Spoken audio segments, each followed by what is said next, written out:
Mungkin yang sudah dengar itu biasa tuh ada dari Syarah Muslim, Fathul Bari, Al-Baihaqi, Al-Itqan. Yang pondok pesantren saya kira tahu lah ya. Yang tak pondok pesantren yang paling beli buku pinggir jalan kayak. Yang tak pondok pesantren yang paling beli buku pinggir jalan kayak. Maulaya salli wa sallim daiman abad. Kita lanjut. Ini season yang paling ditunggu-tunggu kayaknya. Yaitu saya minta narasumber dengan segala hormat 3 pokok bahasan: tahlil, qiraatul yasin, wa doa ma'na. Jadi kalau lari ke sana tolong dihargai saya sebagai moderator gitu ya. Sekali juga dihargai. Jadi ya tahlil wa qiraatul yasin wa doa. Jangan lagi bawa-bawa bid'ah. Bid'ah sudah selesai.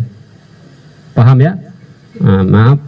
Baik, kita lanjut ke masyayikh Pak Ustadz untuk waktu 20 menit, yaitu 3 tema: tahlil, wa qiraatu yasin, wa du'a ma'ana. Silakan. Bismillah, kita berbicara tentang masalah tahlilan. Kita dapati setelah kita membaca buku-buku dari mazhab Syafi'iyah, ternyata para ulama Syafi'iyah mengingkari masalah tahlilan. Lafal-lafal mereka bermacam-macam. Ada lafal mengatakan muhdats, sesuatu yang baru. Ada lafal yang mengatakan bid'atun munkarah, bid'ah yang apa? Mungkar, ya. Dan ini seperti tadi penekanan dari Anadul Talibin bahwasanya orang yang melarang akan diberi apa? Dapat pahala. Ini menunjukkan penekanan yang luar biasa tentang masalah tahlilan. Dan kita dapat yang menyedihkan di tanah air kita, tahlilan ya seakan-akan suatu perkara yang wajib. Dan ini kenyataan, kalau orang tidak tahlilan seakan-akan dia salah. Sampai ada perkataan kamu seperti ngubur seekor kucing. Padahal kita tahu Nabi SAW meninggal di zaman beliau sangat banyak. Ada Khadijah radhiyallahu taala anha, putri-putri beliau, putra beliau, para sahabat. Kemudian di zaman Abu Bakar para sahabat. Tidak pun ada dalil bahwasanya mereka bertahlil seperti acara yang ma'ruf, seperti acara yang kita ritual yang kita laksanakan di tanah air kita 3 hari, 7 hari.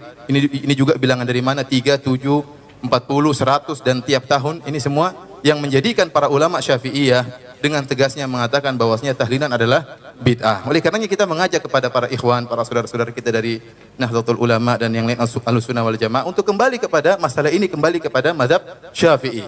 Tidak ada salahnya ini memudahkan kaum muslimin. Akhirnya kita dapati orang yang tatkala harus tahlilan dia harus mengutang sana, mengutang sini. Sudah terkena musibah, ditimpa lagi dengan musibah, harus apa? Membiayai 1 hari, 2 hari sampai hari ke-7, kemudian hari kesekian. Ini sangat merepotkan. Apalagi saya baca di internet sampai ada yang mencuri kabel gara-gara apa?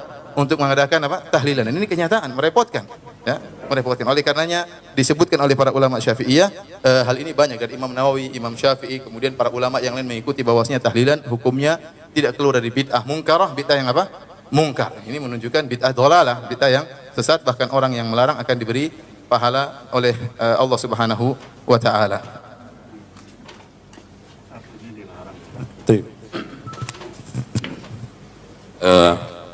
Saya kira kalau tahlilan itu gini kan, kalau Ustadz Romli masih ingat di pondok dulu kan pesannya Kiai.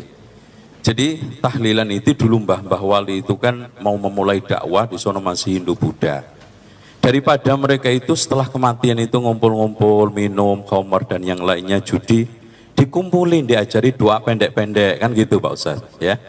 Diajari doa pendek-pendek sampai diantaranya ada di Jawa itu pikir ya kayuku ya kayumu.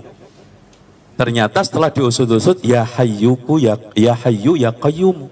Karena lidahnya orang Jawa itu susah ngomong lafaz Arab, jadi ya kayuku ya kayumu. Gitu. Nah, kalau kita melihat sedikit saja pernyataan ini apa namanya Syekh Dimyati ya, yang lebih apa namanya mengenal lagi bahwa di sini ittikhadut ta'am fil yaumil awal wa thalith wa ba'dal usbu wa naqlil ta'am ilal qabr fil mawasim ila ini liman syafal yuraj ila Allah wa ta'ala fal yuraj wallahu ta'ala a'lam, katabu khadimus syariah wal manhaj ya. Intinya di sini beliau mengatakan bahwa wa yukrah ittikhadut ta'am fil yaumil awal wa thalith wa ba'dal usbu wa naqlit ta'am ilal qabr fil mawasim ila akhirih. Dengan demikian jelas, dan kalimat makruh di dalam pernyataan ulama, terutama hal-hal yang seperti ini itu nggak ada makruh dalam istilah at'imah. Makruh mendekati ibahah, tapi makruh yang mendekati haram. Itu. Seperti Imam Syafi'i mengeluarkan satu pernyataan wa yukroh, ya, binaul qabr, maksudnya haram. Gitu, Ustaz. Nah, soal masalah yasinan boleh ya, Ustaz ya? Iya kan? Yasinan yang kita persoalkan itu bukan masalah baca yasin. Kayak ini ada yasin fadilah. Cara membacanya yasin. Ini kira-kira kiroah apa gitu loh.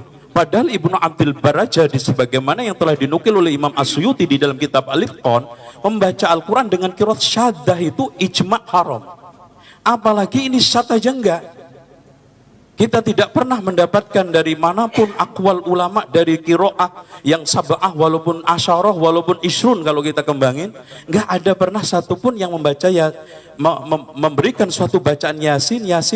Padahal jangankan menambah sampai 7, nambah 1 huruf aja itu kalau amdan bisa dihukumi oleh para ulama kafir. Menambah 1 ayat di dalam Al-Quran, 1 lafaz dalam Al-Quran, 1 huruf nggak boleh. Nah inilah. Nah, oleh karena itu yang kita persoalkan bukan baca yasin. Yang keduanya adalah mengkhususkan, ya, mengkhususkan sesuatu yang umum. Karena ibadah yang mutlaqah harus kita biarkan mutlak. Ibadah yang maksusah kita harus biarkan maksus. Bisa saja tertaksis oleh waktu, tempat, atau kaifiyah, ya kan gitu, atau kadar, atau sebab, ya. Dan yang tidak kalah pentingnya adalah jenis. Selagi ibadah itu tidak terkait dengan jenis, sebab, kadar, kaifiyah, kemudian termasuk sifat itu, tempat dan juga waktu, maka kita biarkan mutlak. Artinya iqra'ul Quran wala ta'kulu bihi, begitu aja. Atau yang jelas Rasulullah SAW mengatakan man qara'a harfan min kitabillah falahu bihi hasanatun, kapan saja termasuk surat Yasin. Yang menjadi permasalahan kenapa yang menjadi populer surat Yasin dan itu hanya dikhususkan untuk kematian dan orang-orang mati saja, padahal Allah mengatakan dalam surat Yasin juga liyundhira man kana hayyan wa yahiqqal qawlu 'alal kafirin. Quran itu buat peringatan yang hidup.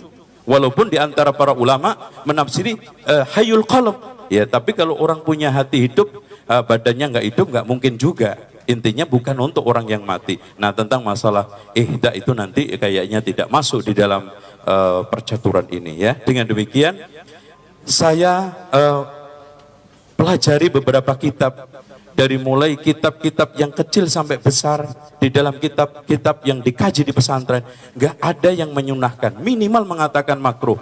Bahkan di dalam putusan Bahsul Masail yang diputuskan oleh Syekh Ustadz Kiai Abdul Ghaffar di Banyuwangi juga mengatakan makruh. Itu, ya, dikatakan makruh itu di halaman 5. Ini bukunya juga nanti kita ini. Dengan demikian, terus yang satunya apa tadi? Tahlilan ya sih. Oh, zikir. Oke. Hadirin sekalian, tentang zikir bersama, ya, Pak Ustadz. Di sana Umar bin Khattab menyatakan, An Utsman An-Nahdi qala kataba amilun li Umar bin Khattab anna hunaka qauman yajtami'una fayad'una lil muslimina wa lil amir. Fakataba ilaihi Umar aqbil bihim ma'ak fa aqbala wa qala Umar lil bawwaba a'id sautan.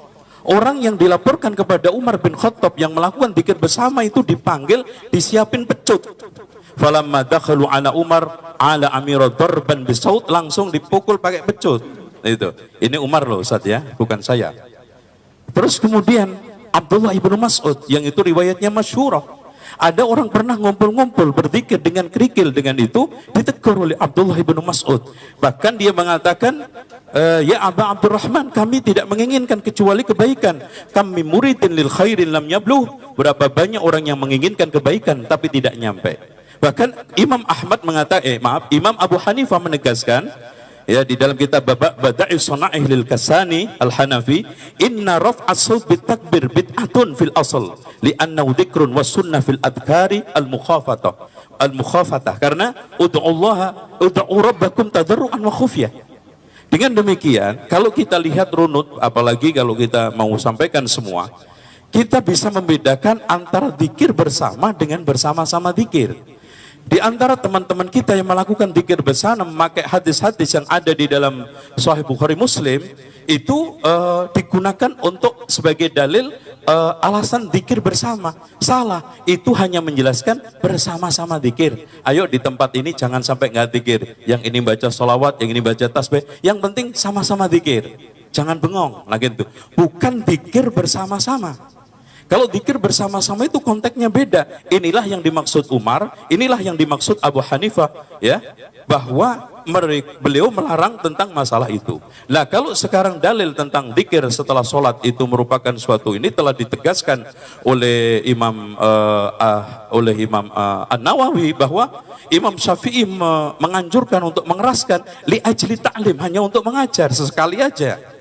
Itu dinukil juga oleh Imam Ibnu Hajar di dalam Fathul Barinya. Oleh karena itu, permasalahan zikir bersama, titik permasalahannya yang kita harus dudukkan adalah bersama-sama zikir atau zikir bersama-sama dulu.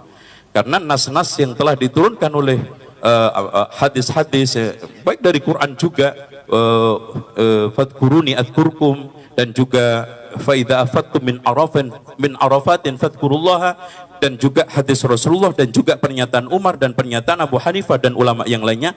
Maksudnya bersama-sama zikir, bukan zikir bersama-sama. Wallahu a'lam.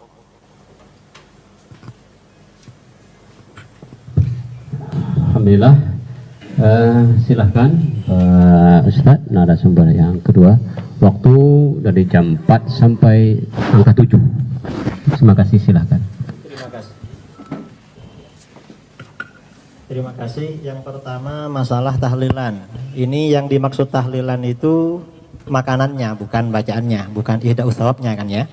Kan yang 7 hari itu yang dibicarakan di dalam kitab-kitab fikih itu memang hukumnya makruh.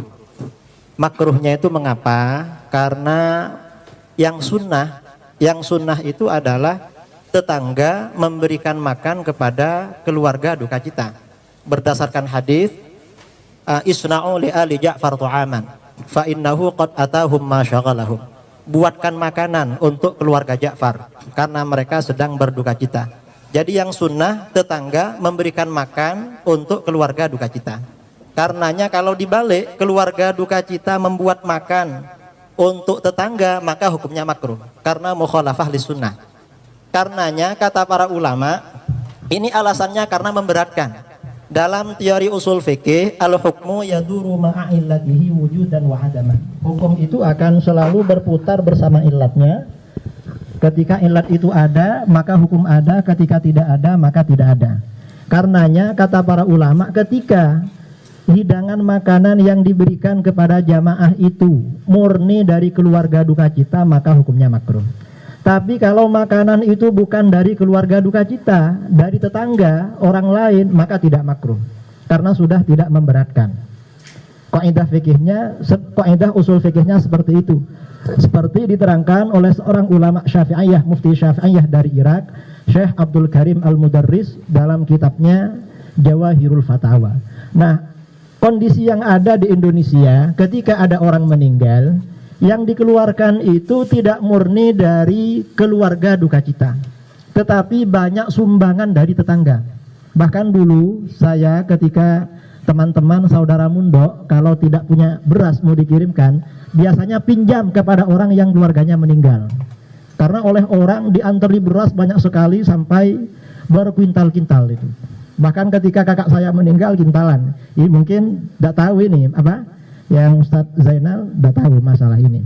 Jadi makruh ketika itu memang murni dari keluarga duka cita. Kalau dari luar maka tidak makruh.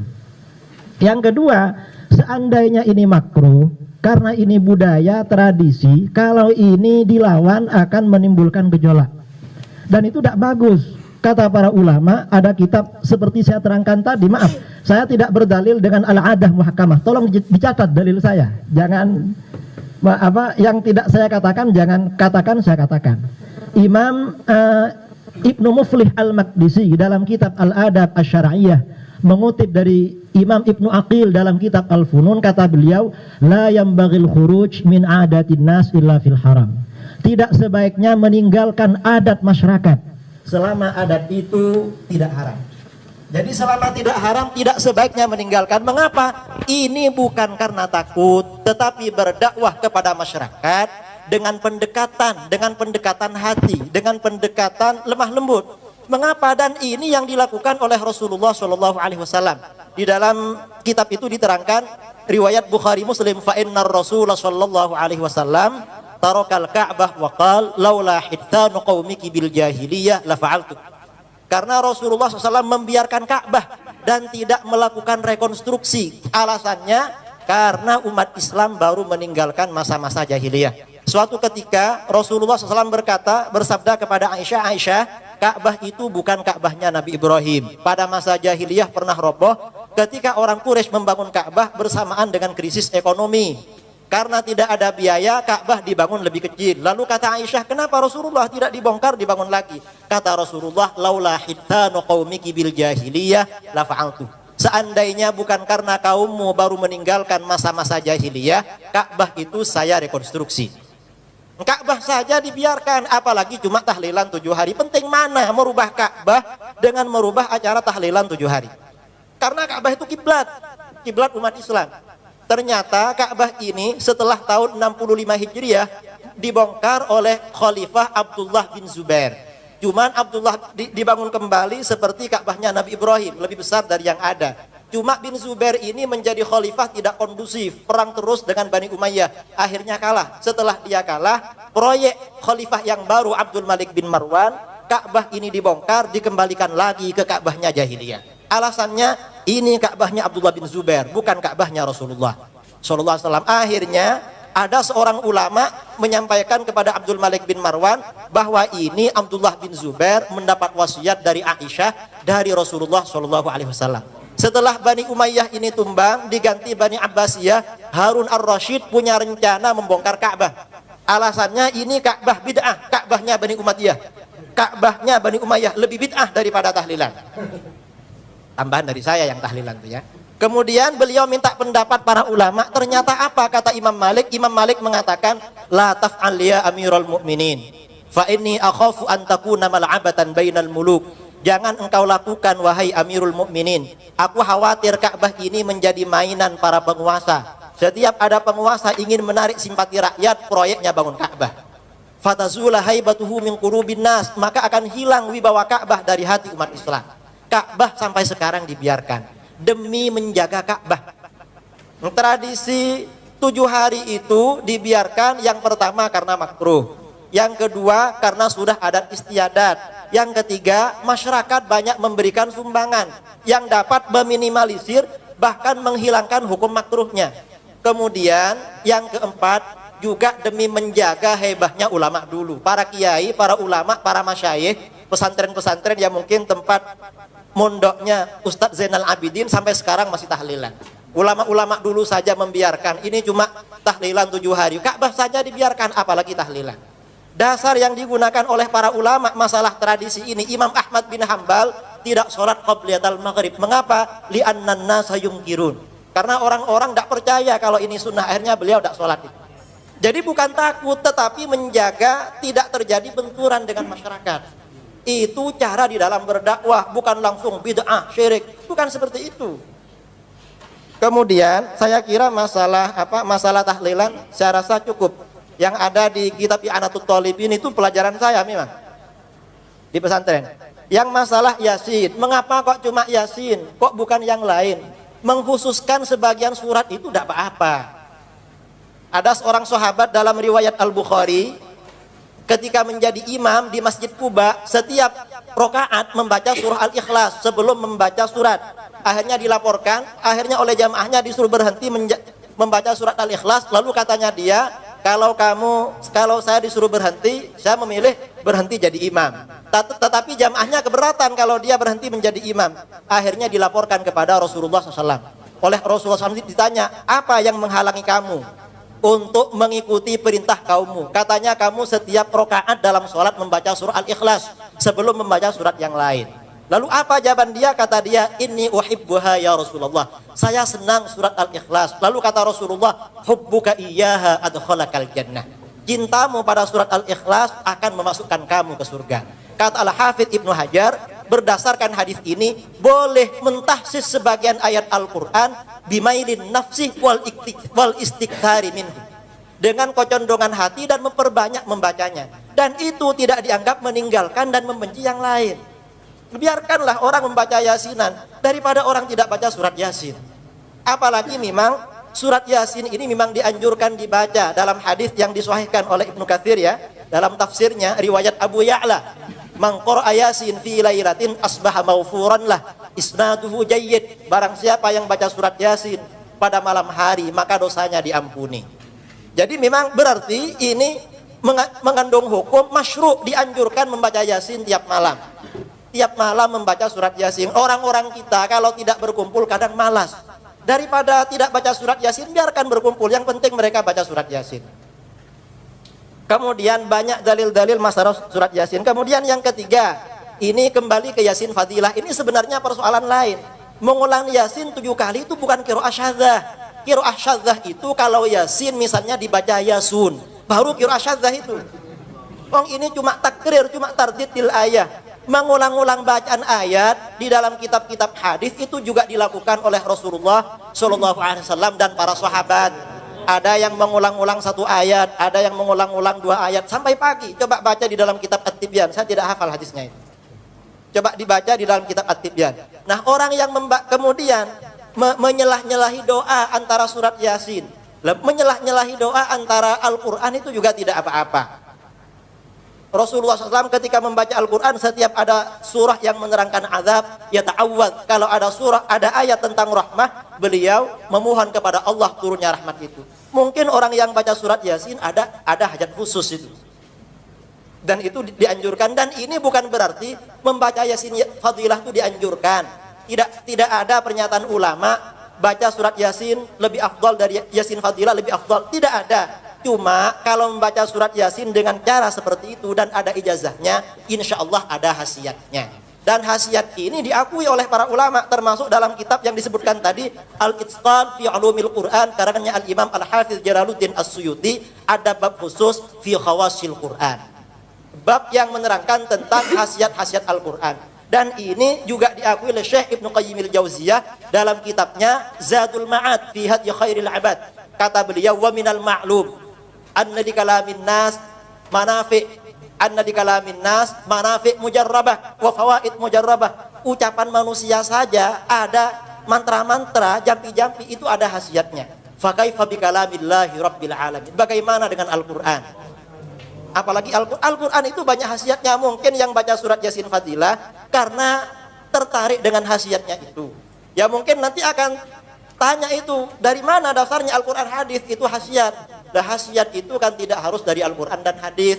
Ada yang dari Al-Quran dan hadis seperti khasiat tentang maghfirah ya, bagi orang yang baca surat Yasin, atau mungkin bisa mengentaskan krisis ekonomi yang baca surat Waqiah. Kata para ulama, khawasul Quran itu bisa diperoleh dengan tajaribil salihin, pengalaman orang-orang saleh, wa ilhamatil arifin, dan ilham atau mukasyafah yang diterima oleh orang-orang yang arif kepada Allah Subhanahu wa taala. Bisa seperti itu. Kemudian masalah doa bersama, berkumpul-kumpul bisautin wahid. Membaca Al-Qur'an dengan bisautin wahid itu juga ada riwayat yang membolehkan.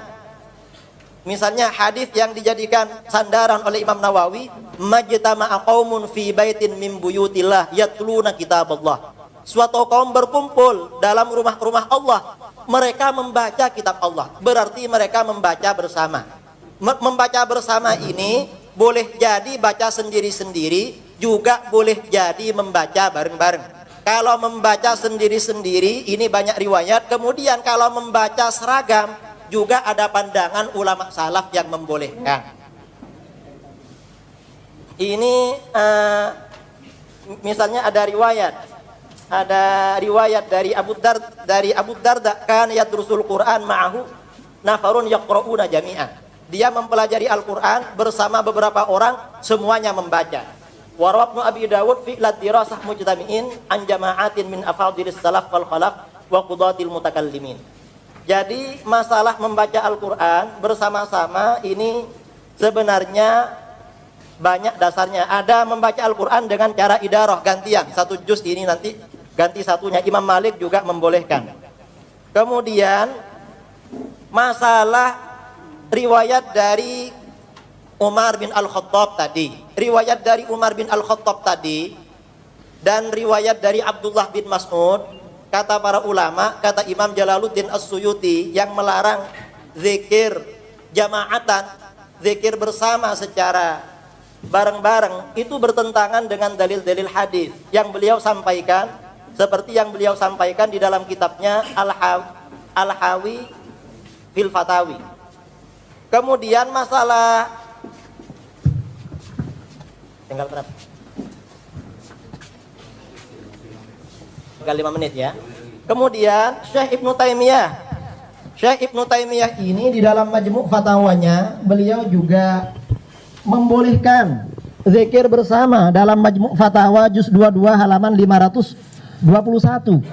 Ketika beliau ditanya tentang wasu'ila an rajulin yungkiru ala ahli dzikri yaqulu lahum hadza dzikru bid'ah wa jahrukum fi dzikri bid'ah wa hum yaftatihuna bil Qur'an wa yakhtatimun thumma yad'una lil muslimin al ahya wal amwat wa yajma'una at tasbih wat tahmid wat tahlil wat takbir wal hawqalah wa yusalluna ala nabi sallallahu alaihi wasallam. Beliau menjawabnya al ijtima' li dzikrillah wastima'u kitabih wad du'a amalun saleh. Jadi berkumpul untuk berzikir kepada Allah, mendengarkan Al-Quran dan berdoa itu amal soleh. Itu bisa dibaca di dalam Majmu' Fatawa beliau. Kemudian beliau juga ditanya, wasu'ila an awamin fuqara, orang-orang awam yang fakir, yajtami'una fi masjidin yadhkurun wa yaqra'una syai'an minal Qur'an, thumma yada'un wa yakshifuna ru'usahum wa yabkun wa yatadarra'un, wa laysa qasduhum min dhalik riya'an wala sum'ah, bal yaf'alunahu ala wajhi taqarrub ila Allah. Kata beliau, al-ijtima' ala al-qira'ah wa dzikri wa du'a hasanun mustahabbun. Jadi berkumpul dengan membaca Al-Quran, berkumpul untuk membaca Al-Quran dan zikir bersama dan berdoa itu baik dan mustahab, dianjurkan. Cuma kata beliau, idza lam yuttakhadh dzalika 'adatan ratibatan, selama itu tidak dijadikan adah ratibah. Jadi tiap waktu misalnya, itu menurut tidak mustahabnya. Tetapi walaupun tidak mustahab, ini bukan berarti makruh, bukan berarti haram. Kalau yang rotibah itu tidak mustahab, tetapi seandainya melakukan, berarti menurut beliau masih boleh itu. Karena di sini cuma pengecualian dari mustahab. Sama dengan tadi Imam Syafi'i mengatakan tidak dianjurkan zikir dengan mengeraskan, kecuali untuk liqasdit ta'lim. Tidak mustahab itu artinya bukan berarti dilarang, masih bisa jaiz. Kemudian ini juga menyambung dengan yang pertama tadi ya, masalah makmum masbuk. Makmum masbuk yang saya terangkan tadi, saya menerangkan makmum masbuk itu bukan masalah bid'ahnya, tetapi masalah sunnah bermakna memulai. Jadi mungkin tadi Ustadz Zainal Abidin kurang tanggap dengan pernyataan saya. Kemudian yang kedua, saya kembali kepada yang tadi juga, bahwa sunnah takririyah itu oleh para ulama dijadikan dalil bid'ah hasanah. Al-Hafidh Ibnu Hajar Al-Asqalani dalam kitab Fathul Bari ketika mengomentari seorang sahabat yang membuat zikir baru dalam sholat setelah ruku, yang membaca kabira walhamdulillah, yang alhamdulillahi hamdan katsiran thayyiban mubarakan fi. Al-Hafidh Ibnu Hajar mengatakan wa yustadallu bihi ala jawazil itsyan bi dzikrin ghairi ma'thur fi shalah ma lam yukhalif al-ma'thur. Berdasarkan hadis ini berarti boleh membaca zikir yang tidak ma'thur, yang tidak diajarkan oleh Nabi Shallallahu Alaihi Wasallam, selama tidak bertentangan dengan yang ma'thur. Yang tidak ma'thur itu namanya bid'ah hasanah. Jadi berarti dengan begitu Al-Hafidh Ibnu Hajar menganggap hadis tentang sunnah takririyah termasuk dalil bid'ah hasanah. Kemudian masalah apa yang ditanggapi?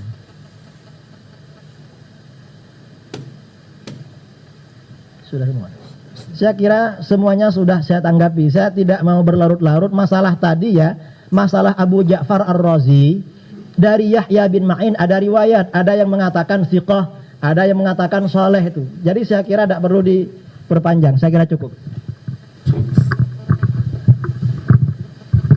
Baik, kita break. Setelah pesan-pesan berikut ini, Pak Ustadz silakan minum, masyayikh, para tamu undangan. Semakin lama kayaknya kepala kita semakin kasih waktu 5 menit dari jam 8 sampai jam angka 9. Waktu dan tempat dipersilahkan.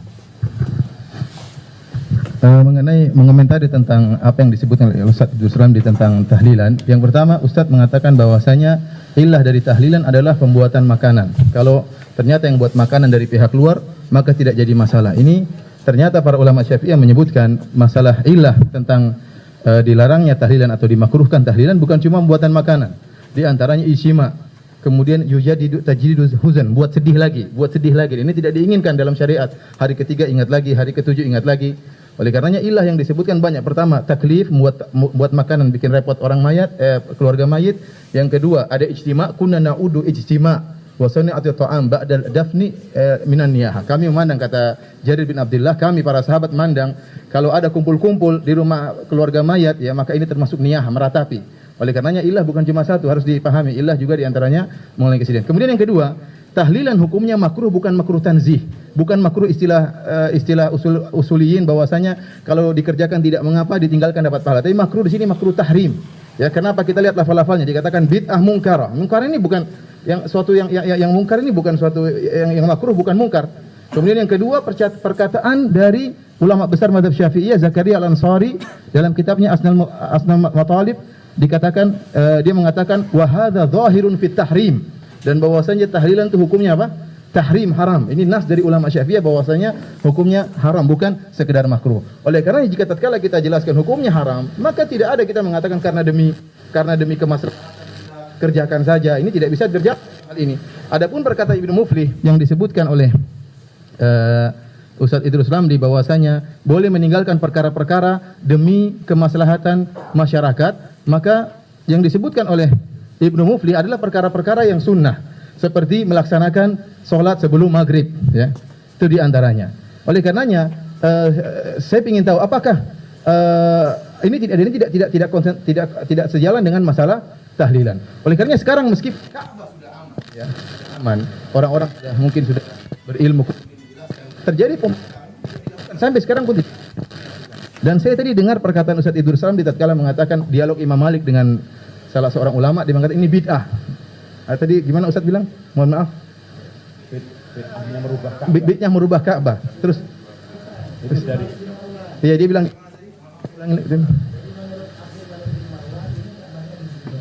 Antum tadi bilang lafal bid'ah. Masih ada apalagi bid'ah tahlilan. Anda tadi insyaallah nanti ada rekamannya, kita lihat. Antara Ka'bah dengan tahlilan. Nanti insyaallah kita lihat lagi, mungkin rekamannya ada. Oleh karenanya apa yang disebutkan dalil tentang perkataan Imam Muflih, karena itu perkara-perkara yang sunnah yang ditinggalkan tidak mengapa demi kemaslahatan. Adapun masalah yang haram yang bahasan. Saya lanjut. Maaf Ustaz, di dalam pernyataan At-Turtusi hadil athar, maksudnya majtama'a qaumun itu adalah taqtadi jawaz al-istima' li qira'atil Qur'anil Karim ala ma'na dars. Ya. Oleh karena itu untuk ngajar wa ta'allum wal mudzakarah, yang sekarang menjadi pertanyaan tadi juga soal masalah suratul Ikhlas. Kita tekankan bahwa sahabat itu melazimkan membaca surat Ikhlas semata-mata karena disetujui Rasul. Buktinya ketika Mu'ad sholat Isya membaca surat Al-Baqarah nggak disetujui Rasul, nggak jadi sunnah. Itulah. Jadi bukan hanya semata-mata dasus sahabah sehingga dijadikan dalil untuk bid'ah hasanah.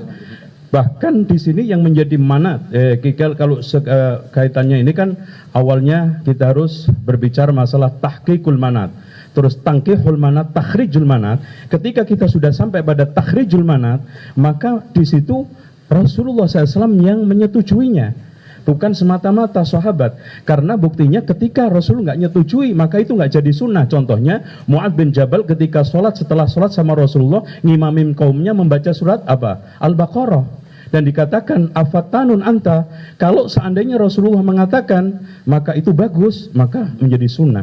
Oleh karena itu, nah tentang masalah Ustadz tadi ilham solihin dan yang lainnya bisa menjadikan untuk menentukan khasaisul Quran, kenapa kita tidak dahulukan wahyunya Rasulullah? Ya, oleh karena itu maka di sini iyyaka qaulun walaysa laka imamun. Waspadalah kita terhadap suatu pendapat yang kita tidak punya panutan sebelumnya, sebagaimana dikatakan oleh Imam Ahmad. Saya tutup. Beliau mengatakan kalau yang buat itu dari orang lain mungkin tidak apa-apa. Saya ingin ulama siapa yang pernah seperti yang ngomong seperti itu, dari NU atau dari manapun, dari Syafi'iyah. Maka ya. Baik, semakin lama semakin panas. Memang AC tak kuat kayak ini. Lain kali Pak Kemenak tolong tambah AC Pak. Apa karena saya pakai jaket kali ya? Silakan Pak Ustadz Islamli, waktu 5 menit sampai jam 10 Pak Kiai. Terima kasih. Saya menanggapi Ustadz Zainal Abidin dulu ya, masalah baca Al-Quran bareng-bareng. Itu ada yang daras, ada juga yang yatlun, yang memang itu oleh para ulama, yatluna kitab Allah, membaca kitab Allah, dan itu disebutkan dalam ijtima' bidzikr, bukan darsil Quran, bukan. Kemudian masalah surah Al-Ikhlas dengan Mu'adz bin Jabal menjadi imam dengan surah Al-Baqarah. Ya, kalau surah Al-Baqarah ya dimarahi karena kepanjangan, kasihan jamaahnya. Kalau surah Al-Ikhlas ya pendek. Orang yasinan itu yang datang semuanya sukarela. Dan itu cuma berapa menit itu? Mungkin 5 menit, 10 menit selesai. Jadi beda dengan surah Al-Baqarah yang panjang-panjang itu. Kemudian jadi perlu dibedakan yang masalah tahlilan ya. Jadi ilat makruhnya tahlilan. Kalau masalah makanan itu memang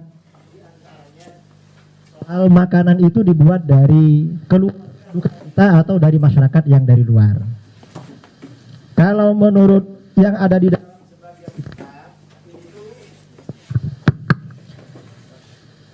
di dalam sebagian kitab Syafi'iyah disebutkan oleh Mufti Irak, Mufti dari Irak, Syekh Abdul Karim Al-Mudarris Asy-Syafi'i dalam kitabnya Jawahirul Fatawa.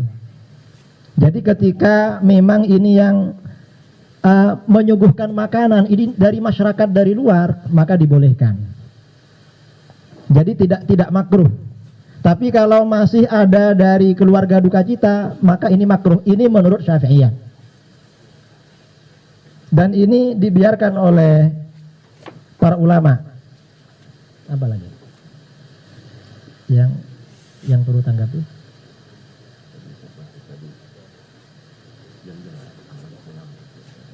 Yang masalah amal para ulama itu ada dalilnya. Jadi masalah khasiat-khasiat ayat Al-Quran itu dari para ulama, dari orang arif atau dari para ulama, sebagian dari hasil ijtihad mereka. Dan itu diakui Syekh Ibnu Taimiyah diceritakan dalam kitabnya Madarijus Salikin. Ibnu Taimiyah mengatakan orang yang rutin membaca 41 kali ya Hayyu ya Qayyum la ilaha illa anta sebelum sholat subuh setelah fajar selama 40 hari, hatinya akan padam. Padahal itu tidak ada Al-Quran hadisnya. Tetapi itu tajribah, pengalaman. Kalau tidak pernah melakukan ya tidak tahu. Jadi misalnya kalau membaca ini sekian kali nanti bisa begini. Itu pakai pengalaman. Dan di dalam kitab-kitab ulumul Quran tadi ya, ulumul Quran, Al-Itqan fi ulumil Quran, Al-Burhan fi ulumil Quran, itu diterangkan tentang fi khawasil Quran. Syekh Ibnu Qayyimil Jauziyah dalam kitabnya At-Tibbun Nabawi, juga dalam kitab beliau Zadul Ma'ad, dan ini sebenarnya satu kitab, banyak menerangkan khasiat-khasiat ayat Al-Quran untuk kesembuhan. Padahal itu tidak ada Al-Quran hadisnya, tetapi murni ijtihad para ulama. Mengapa kita menerima ijtihad para ulama? Nah, ini ada permintaan dari teman saya 1 menit, tinggal 1 menit saja ya. Assalamualaikum warahmatullahi wabarakatuh. Alhamdulillahilladzi yunazzalu an simatul qudusi wal alwani wal kaifiyat wassalatu wassalamu ala sayyidina Muhammad nizul mu'jizati zahirati alladzi hasala min nuri wujudul kainat. Ya, terima kasih atas waktunya, dan saya insyaallah hanya saya memberi masukan ya. Jadi setelah tadi dari berbagai macam paparan, ternyata amalan-amalan yang dibid'ahkan, dimusyrikan, itu semua ada dalil-dalilnya. Termasuk tadi kunut subuh segala macam, itu ada dalilnya, semua saya fotokopi. Nah, dalil apa itu masih tetap ada membid'ahkan dan memusyrikan? Yang ini jadi masalah. Sedangkan di dalam Al-Quran kan bilang keras ya, kalau kita ini halal, tapi itu akan mendapat siksaan yang keras nanti di yaumil qiyamah. Itu ada di surat An-Nahl ayat 116. Itu bisa dicari ya, walat takul dan seterusnya. itu di tafsir Ibnu Katsir ya, jilid 3 halaman 590 itu. Di situ diterangkan itu. Ini cuman jadi mohon maaf. Nah, itu ya. Jadi tolonglah karena di sini ada dagangan ulama, apakah kita bersikeras ini ahli bid'ah, ini musyrik. Nah, ini jadi masalah. Ya Mas ya. Terima kasih.